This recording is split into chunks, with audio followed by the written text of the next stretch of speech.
Today we will learn about energy. এটা না অন্য পেন দে গুজে দেখে না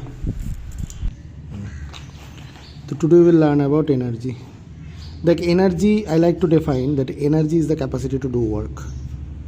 Is the capacity to do work. Energy is the capacity to do work. কাজ করার ক্যাপাসিটি, ওয়ার্ক করার ক্যাপাসিটি। কিন্তু অ্যাকচুয়ালি ফিজিক্সে যখন লক্ষ্য করবি দেখবি work is actually equals to energy. মানে সিধাসিধি বলতে গেলে energy is the capacity to do work. তো এটার থেকে সিধা বলা যায় যে energy done on work done on a body is stored as energy, or we can say energy possessed by a body can be spent as work. কথাটা বুঝতে পারলাম? একটা এক্সাম্পল দিচ্ছি, দেখ ধর একটা বল এখানে পড়ে আছে, ঠিক আছে? এই বলটাকে তুই যদি উপরে লিফট করিস তাহলে এইচ অ্যামাউন্ট অফ হাইটে লিফট করতেছিস, ফোর্স অ্যাপ্লাই করতেছিস এমজি অ্যামাউন্টের, এর আগেই শিখে গেছিস তাই না? আর তোর ডিসপ্লেসমেন্ট এস হচ্ছে এইচ, ঠিক আছে? আর তোর cos theta is equals two actually cos 0 degree is equals two 1, কারণ কি যেই ডিরেকশনে উঠাচ্ছিস ওই ডিরেকশনেই তোর ফোর্সটা এই ডিরেকশানেই আছে, উপরের ডিরেকশনে আর ডিরেকশনে ডিসপ্লেসমেন্ট। তাহলে তোর ওয়ার্ক ডান চলে আসবে F into S into cos 0 degree which will give you MG into H into 1 which is MG H. এটা আগেও প্রুভ করছিলাম, work done to lift a object against the gravity, হ্যাঁ against the gravity. এইবার এই বলটাকে যখন lift করে এখানে নিয়ে চলে আসবি, এটা এইচ হাইটে বলটা আছে। এবার ভাব যে যখনও এই হাইটে বলটা, এই যে এখান থেকে এই অবধি এই হাইটে বলটা যখন উঠে গেছে অলরেডি, ঠিক আছে? এই হাইটে বলটা যখন অলরেডি উঠে গেছে তখন এই পজিশানে ওর উপরে তুই already MGH amount of work done করে ফেলছিস, তাই তো? এবার মাথায় রাখতে হবে যে এখন এর মধ্যে যত এনার্জি আছে that is also equals to MGH. মানে তুই যতটা অ্যামাউন্ট অফ ওয়ার্ক ডান করছিস ততটা অ্যামাউন্ট অফ এনার্জি এর মধ্যে স্টোর হচ্ছে। যে কোনো ইয়েকে জিজ্ঞেস করে নিবি, যে কোনো লুল্লাকে জিজ্ঞেস করে নিবি যে বলতো এইচ অ্যামাউন্ট অফ হাইটে যদি একটা অবজেক্ট থাকে এবং তার মাস যদি এম হয় তাহলে এর মধ্যে কত পোটেনশিয়াল এনার্জি আছে? ও দেখবি পাঠাকসে বলবে MGH amount of potential energy আছে।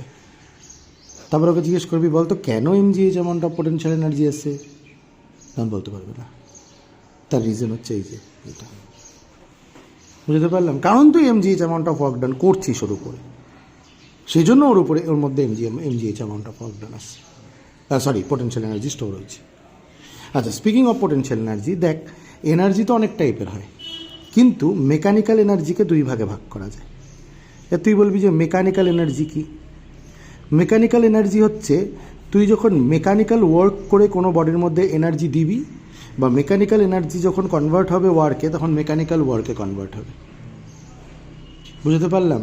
তুই যদি মেকানিক্যাল মানে সত্যিকারের ফোর্স, মেকানিক্যাল ফোর্স অ্যাপ্লাই করে কোনো ডিসপ্লেসমেন্ট করে কোনো একটা অ্যাঙ্গেলে যখন কোনো বডির মধ্যে ওয়ার্ক ডান করবি, সেই mechanical amount of work done, সত্যি সত্যি ঠেলতেছিস, সত্যি সত্যি টানতেছিস, এরকম করে মারলি, সরি ঠিক আছে, উঠায় না একটু, ঠিক আছে? তখন তুই কোনো mechanical amount of work done করতেছিস, when you are doing any mechanical amount of work done, ওই বডির মধ্যে যে এনার্জিটা স্টোর হবে সেটা হচ্ছে মেকানিক্যাল এনার্জি। বা কোনো বডির মধ্যে যদি মেকানিক্যাল এনার্জি থাকে, সেই বডিটা যে এনার্জিটা যে খরচা হবে সেটা অ্যাজ ওয়ার্ক আর মেকানিক্যাল ওয়ার্ক খরচা হবে। তুই রীতিমতো ফোর্স আর ডিসপ্লেসমেন্ট লক্ষ্য করতে পারবি যে হ্যাঁ ফোর্সের জন্য ডিসপ্লেসমেন্ট হচ্ছে এই বডিটার থেকে। বুঝতে পারলাম? এবার এই মেকানিক্যাল এনার্জিকে দুই ভাগে ভাগ করা যায়, এক হচ্ছে কাইনেটিক এনার্জি, এক হচ্ছে পোটেনশিয়াল এনার্জি। পোটেনশিয়াল এনার্জি আবার তোদের সিলেবাসে দুই ভাগে ভাগ হয়েছে, এক হচ্ছে ইলাস্টিক পোটেনশিয়াল এনার্জি, আর এক হচ্ছে gravitational potential energy.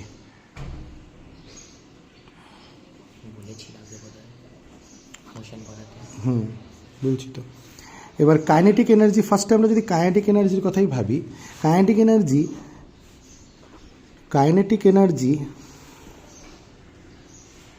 is the energy possessed by a body due to its state of motion or by virtue of its velocity. ঠিক আছে, এইবার ঘটনাটা আচ্ছা, এখানে মাস মানে কি বলতো, এম মানে কি বলতো, mass of what, mass of the object. Good. এখানে এম মানে কি, পোটেনশিয়াল এনার্জি স্টোর হচ্ছে মাস অফ অবজেক্ট, তাই তো? যাই হোক, এবার kinetic energy is the energy possessed by the body due to its state of motion. মানে একটা বডি রেস্টেও থাকতে পারে, একটা বডি মোশনেও থাকতে পারে, কিন্তু একটা বডি মোশনে কখন থাকবে, কোন সিচুয়েশনে একটা বডি মোশনে থাকবে? In what situation? when you apply force on the body, on that case the body will go into motion. Yes or no? Do you agree with me or not? হ্যাঁ, তাহলে তুই যদি ফোর্স অ্যাপ্লাই করিস আর বডিটা যদি মোশনে যায়, তাহলে the body is facing a displacement also. Suppose ধর এখানে আঙ্গুল দিত, সাপোজ ধর এখানে একটা বডি আছে, এই বডিটার মাস এম, একে তুই F amount of force apply করছিস, তো এবারে মুভমেন্ট শুরু করছে, মুভ করেও এইখানে এসে বসে গেছে। ঠিক আছে, যখন ও মুভ করে এইখানে এসে বসে গেছে, এখান থেকে শুরু করে মুভ করে যখন ও এখানে এসে বসে গেছে অলরেডি, তখন কি হচ্ছে, এইখানে আসার পর ও ধর আরও যাচ্ছে, থামে নাই, কিন্তু তুই এই পয়েন্টে ওর কাছে কত এনার্জি আছে সেটা ক্যালকুলেট করতে যাচ্ছিস। ও যাচ্ছে আরও, সেটা কথা না, তুই একটা পার্টিকুলার টাইমের পর এই পয়েন্টে ওর কাছে কত এনার্জি আছে সেটা ক্যালকুলেট করতে যাচ্ছিস। ঠিক আছে, এই পয়েন্টে ওর কাছে কত এনার্জি আছে, মানে দেখ, তখন তুই ফোর্স অ্যাপ্লাই করবি, ওর মোশনে থাকবে, ধরো এই পয়েন্টটা পার করে গিয়ে এইখানটায় থামছে, তাহলে তো অবশ্যই এখানটায় থামছে, বা এখানটায় যতটা অ্যামাউন্ট অফ ওয়ার্ক ডান করছি সেটা ওয়ার্ক ডান, ওই ওয়ার্ক তুই বলবি যে স্যার আমি তো ওয়ার্ক ডান করছি, ওই ওয়ার্ক ডানটা তো এই বডিটার মধ্যে স্টোর হওয়ার কথা। এই কেসে কিন্তু এখানে স্টোর হচ্ছে না। এই কেসে কী হচ্ছে বলতো, তোর ওয়ার্ক ডানটা এনার্জিতে কনভার্ট হয়ে সেই এনার্জিটা, মানে তোর এখানে অ্যাকচুয়ালি সেই এনার্জিটা এই যে পার্টিকুলার এখান থেকে এখানে মুভ করাইতেই লেগে গেল। বুঝতে পারলাম? ক্লিয়ার করতে পারতেছি? তাহলে এই প্রত্যেকটা পয়েন্টে ওর এনার্জি বাড়তে যাচ্ছে, বা এনার্জি একটা কমতে যাচ্ছে, বা যাই হোক, ওর প্রত্যেকটা পয়েন্টে একটা পার্টিকুলার আলাদা এনার্জি আছে। আর কেন আসে? কারণ ও মোশনে আসে, জন্য আসে। বুঝতে পারলাম? এইবার এখানে এনার্জি কত, সাপোজ ধর ও এস ডিস্টেন্সে আছে, কত ডিসপ্লেসমেন্ট হয়েছে ওর? S displacement. আর ফোর্স আর ডিসপ্লেসমেন্টের মধ্যে এখানে অ্যাঙ্গেল 0 আছে। তাহলে ডাব্লু ইজ ইকুয়ালস টু, তুই পাবি F into S into cos 0 degree. তাহলে W is equals to, sir W কেন বের করছে? কারণ ডাব্লু বের করলে এই অবধি কতটাও ডাব্লু হয়েছে, তাহলে এই যে এই অবধি এস ক্যালকুলেট করলে ওর ওয়ার্কটা বেড়ে যাবে, আর যদি ওর ওয়ার্ক বেড়ে যায় সেটাই এনার্জি, যতটা ওয়ার্ক ডান করছে সেটাই এনার্জি, যখন আমি বুঝাইলাম। তাহলে W is equals two F S cos 0 degree যদি হয়, তাহলে এফকে আমি লিখতে পারি মাস ইন্টু, সাপোজ ধর ওর এই অ্যামাউন্ট অফ অ্যাক্সিলারেশন নিয়ে যাচ্ছেও। স্যার অ্যাক্সিলারেশন হচ্ছে তুমি কীভাবে শিওর? কারণ আমি ফোর্স অ্যাপ্লাই করছি, আর ফোর্স অ্যাপ্লাই করলে অ্যাক্সিলারেশন হতে বাধ্য, এটা আমি তোদের শিখাইছি। তাহলে mass into acceleration into displacement M A S, W is equals to M into A into S. তাহলে তুই বলবি স্যার তার মানে এই যে এনার্জিটা বা কাইনেটিক এনার্জিটা, এখানে ওর যে এনার্জিটা আছে সেটাকে আমি বলবো ওর কাইনেটিক এনার্জি আছে, রাইট আর রং? তুই বলবি যে স্যার যে ওর মধ্যে যে কাইনেটিক এনার্জিটা আছে, তার মানে এই কাইনেটিক এনার্জিটা এখন তুমি বলতে পারো যে M into A into S. তার মানে আমাকে ডিসপ্লেসমেন্ট জানতে হবে, আমাকে অ্যাক্সিলারেশন জানতে হবে, আমাকে বডির মাস জানতে হবে, তারপর আমি কাইনেটিক এনার্জি যে কোনো পয়েন্টে বের করতে পারবো। এটা তো মানে তুমি বললে তাহলে লাভ কী হলো? ঠিক আছে, তখন আমি বলবো যে ঠিক আছে, তাহলে আমি একটা কাজ করি, এখানে ধরি initial velocity U is equals to 0, কারণ ইনিশিয়াল ভেলোসিটি ইউ থেকে 0 করছে। এইখানে ধরি ফাইনাল ভেলোসিটি ভি, এটা জানি না কত হয়েছে, এইখানে এই মুভমেন্টে ভেলোসিটিটা কত, এটা ফাইনাল ভেলোসিটি ভি। এবার আমরা জানি V square minus U square is equals to 2as, তাহলে আমরা জানি V square minus zero square is equals to 2as, তাহলে আমরা জানি V square is equals to 2as, তাহলে আমরা কি জানি a into S is equals to V square by 2। এবার আমার দুইটা জিনিস জানার দরকার নেই, আমার খালি এখানে ফাইনাল ভেলোসিটিটা জানলেই হবে। আমি খালি যেখানে রিমুভ করে দিই M into V square by 2, তাহলে the work is equals to here half M V square. কি ঠিক বললাম না ভুল বললাম? হ্যাঁ, তাহলে এই ওয়ার্কটাই এখানে কাইনেটিক এনার্জিতে কনভার্ট হচ্ছে, ওই জন্যই কাইনেটিক এনার্জি যে কোনো পয়েন্টে, এটা আমি তো খুব জেনারেলি সলভ করছি না, যে কোনো পয়েন্টে যত ভেলোসিটি হবে তা কাইনেটিক এনার্জি হবে half into M into V square. বোঝাতে পারলাম? এই জন্যই কাইনেটিক এনার্জির formula half M V square. Is this clear to you? হ্যাঁ, তার মানে এখন এই সিচুয়েশন থেকে বোঝা যায় যে যখন একটা বডি মোশনে থাকবে যে কোনো পয়েন্টে ওর ভিটা যদি আমি জানতে পারি, ওর এমটা যদি জানতে পারি, তাহলে হাফ এম ভি স্কোয়ার হয়ে যাবে ওর কাইনেটিক এনার্জি যে কোনো পয়েন্টে। Is this clear to you? তাহলে একটা বডির kinetic energy half M V square, তাহলে kinetic energy is the energy possessed by a body due to its state of motion or due to the virtue of its velocity that is it has achieved. But does the kinetic energy only depend on the velocity? Does the kinetic energy only depend on the velocity? Kinetic energy is equals to half mv square. Does it only depend on velocity? It depends on mass as well. তাই না? মানে একটা বড় object একটা particular velocity নিয়ে যাচ্ছে, আর একটা ছোট অবজেক্ট সেম ভেলোসিটিটা নিয়ে যাচ্ছে, কার কাইনেটিক এনার্জি বেশি হবে? বড় অবজেক্টটার, কারণ হাফ এম ভি স্কোয়ার এটাও, হাফ এম ভি স্কোয়ার এটাও, দুজনের ভি ভি সেম হলেও যেহেতু এমটা বেশি, যেহেতু এইখানে এমটা বেশি, এর কাইনেটিক এনার্জি বেশি, তাহলে কাইনেটিক এনার্জি মাসের উপর ডিপেন্ড করে।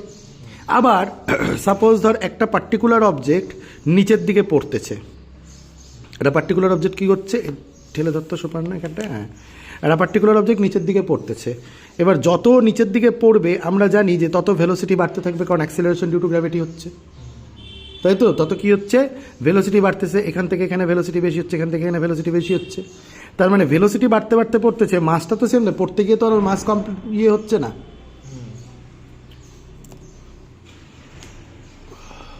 পড়তে গিয়ে ওর কি মাস চেঞ্জ হচ্ছে? না, পড়তে গিয়ে তো ওর মাস চেঞ্জ হচ্ছে না। তো পড়তে গিয়ে যখন ওর মাস চেঞ্জ হচ্ছে না, ওর শুধু ভেলোসিটি বাড়তে বাড়তে বেরোচ্ছে, তার মানে কাইনেটিক এনার্জি বাড়তে বাড়তে নামতেছে। কোনো অবজেক্ট যদি নিচের দিকে পড়ে তাহলে কাইনেটিক এনার্জি বাড়তে বাড়তে নামতেছে, আর কোনো অবজেক্টকে যদি উপর দিকে ফেলিস তাহলে ও ভেলোসিটি কমতে কমতে যাচ্ছে, তার মানে কাইনেটিক এনার্জি কমতে কমতে যাচ্ছে। এটা মনে থাকবে? নিচে পড়লে কাইনেটিক এনার্জি বাড়তে বাড়তে আসে কেন? কারণ ভি বাড়তে বাড়তে আসে, কারণ অ্যাক্সেলারেশন হচ্ছে। উপর দিকে ফেললে কমতে কমতে যায়, কারণ কি ভি তো কমে যাচ্ছে না, অ্যাক্সেলারেশন নেগেটিভ, যাই হোক ভি কমতেছে। একদম উপরে উঠে যেখানে থামবে ওখানে, আচ্ছা কোনো অবজেক্ট যদি রেস্টে থাকে, কোনো অবজেক্ট যদি রেস্টে থাকে তাহলে তার কাইনেটিক এনার্জি জিরো হবে, মানিস? তার ওয়ার্ক ডান হচ্ছে না ওরকম করে বললে হবে না। কোনো অবজেক্ট যদি রেস্টে থাকে কাইনেটিক এনার্জি এই জন্য জিরো হবে, কারণ হাফ এম জিরো স্কোয়ার, তাই না? ভেলোসিটি জিরো তো, যেমন এখানটায় যতক্ষণ ও মুভ করতেছে তখন ওয়ার্কটা এনার্জিতে কনভার্ট হচ্ছে, বা ততক্ষণে তুই বলতে পারিস যে হ্যাঁ তুমি যে ফোর্স অ্যাপ্লাই করে যতটা displacement of the work done করছো ওই পয়েন্টে ওই ওয়ার্কটা ও যদি মোশনে থাকে কাইনেটিক এনার্জিতে কনভার্ট হয়েছে। ওকে যদি নিয়ে গিয়ে থামায় দিই সেখানে ভেলোসিটি কী হয়ে যাবে? ফাইনাল ভেলোসিটি জিরো হয়ে যাবে, তাহলে এখানে কাইনেটিক এনার্জি জিরো হয়ে যাবে। বলছিলাম তো আমি যে থামে গেলে কিন্তু যে কাইনেটিক এনার্জি আর থাকবে না। এখানে ব্যাপারটা এটা হচ্ছে যে যতক্ষণ ও মুভ করতেছে ততক্ষণ ওয়ার্কটার ইম্পর্টেন্স আছে, এনার্জিতে কনভার্ট হচ্ছে। Is this clear to you?